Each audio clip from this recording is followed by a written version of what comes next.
When LeBron James was just 10 years old, his world was made up of cracked sidewalks, worn-out basketballs, and the quiet hum of struggle. If you enjoy these types of stories and want to see more, don't forget to like the video and subscribe to our channel. He didn't have much, but he had two things: a fierce determination to help others, and a dream that one day he'd become something bigger than the world he was born into. It was a Saturday afternoon in Akron, Ohio. The sun hung lazily above, casting long shadows on the dusty streets. Young LeBron had just finished a pickup game with some neighborhood kids and was walking home, dribbling his tattered basketball, when he heard it. A sickening screech, a shattering crash. Then silence. LeBron froze. Just down the road, a shiny black Mercedes had slammed into a light pole, the hood crumpled like paper. Without hesitation, he dropped his ball and sprinted toward the wreck. Smoke hissed from the engine. He could see a figure inside, motionless, head leaning against the window. As he reached the car, he realized it was a girl, blonde, maybe 15 or 16. Her designer jacket was stained with blood, and her face was twisted in pain. Panic flooded her eyes as she realized she was trapped. The door was jammed. LeBron banged on the window. "Are you okay? I'll get you out," he shouted. She looked at him, really looked at him, and for a second her lips curled into a sneer.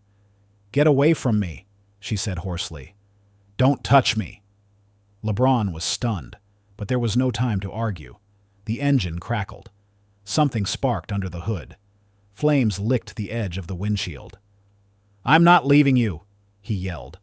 Using every bit of strength his small body had, LeBron yanked the door handle, kicked the bottom of the frame, and finally, the door gave way. He pulled the girl out just as flames consumed the dashboard. She stumbled to the sidewalk, coughing.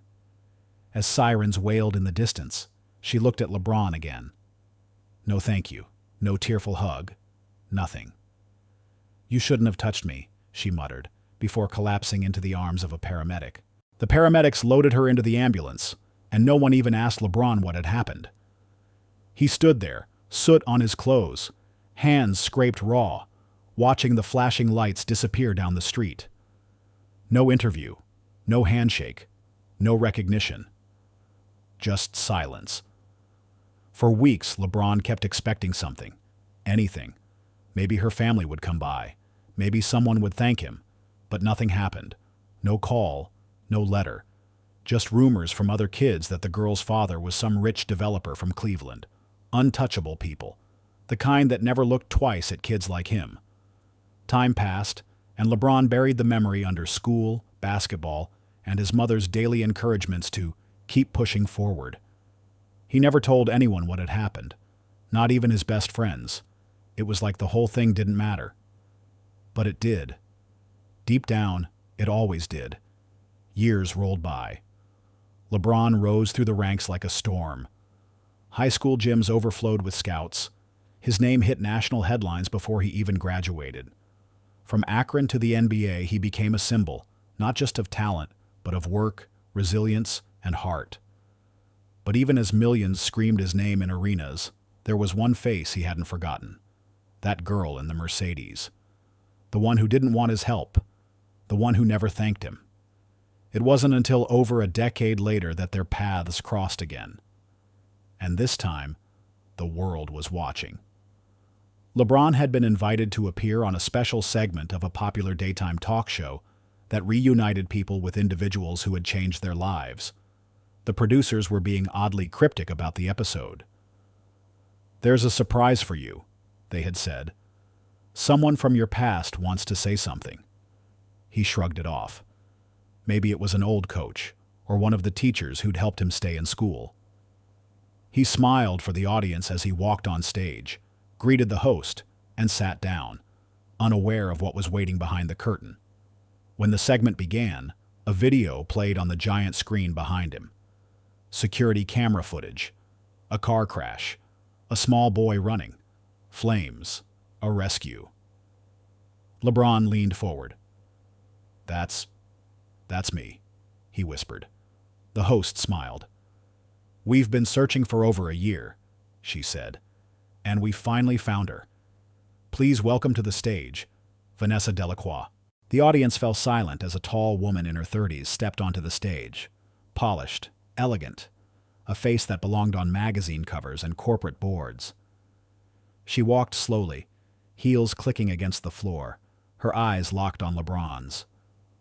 For a moment, he didn't recognize her. But then, it clicked. Same icy blue eyes, same pursed lips. Her, Vanessa Delacroix. She sat across from him, visibly tense. The host, sensing the weight in the air, leaned forward. "Vanessa," she began, "you asked to come here today. Would you like to share why?" Vanessa inhaled deeply, her perfectly manicured fingers trembling slightly as she held the microphone. "When I was 16, she said, "I was not a good person. I was raised in a bubble of wealth, privilege, and prejudice. I thought I was better than everyone who didn't look like me or live like me. And one day, that nearly cost me my life." She paused, glancing at LeBron, her voice faltering. "This boy, this kid, risked his life to save me from a burning car. I told him not to touch me. I insulted him. And he saved me anyway." A murmur moved through the audience. "I never said thank you," she continued, her voice cracking. "I didn't even look back. I went on with my life like it never happened. But then I saw his face on TV, again and again, and I realized I had once looked into the eyes of greatness and spit in them." Vanessa stood, her eyes welled with tears. "I am so sorry, LeBron. Thank you for saving my life. And I'm ashamed it took the whole world knowing your name for me to finally say those words." She extended her hand. LeBron sat still for a moment, the past flickering through his mind like a slideshow. The smoke, the heat, her sneer, her words. But then he stood, and instead of shaking her hand, he embraced her. The crowd erupted into applause. The host wiped a tear. But what happened next would stun everyone watching, even Vanessa. LeBron took the microphone. "You know," he said, "I saved you that day not because of who you were, but because it was the right thing to do. I didn't need a thank you. I just needed to know I did what was right." He turned to the camera. "There are kids out there today, walking the same streets I walked, being told they'll never matter, that they'll never be good enough. But I'm here. I'm proof. And if I could say anything to them right now, it's this. Don't let someone else's blindness stop you from seeing your own light." The audience was on their feet now, giving a standing ovation, not just for the moment of reconciliation, but for the message. One of grace, forgiveness, and unshakable character. Vanessa stood quietly beside LeBron, tears streaming down her face. In that moment, she wasn't the heiress to a billion-dollar real estate empire. She wasn't the girl who once turned away help because of the color of someone's skin.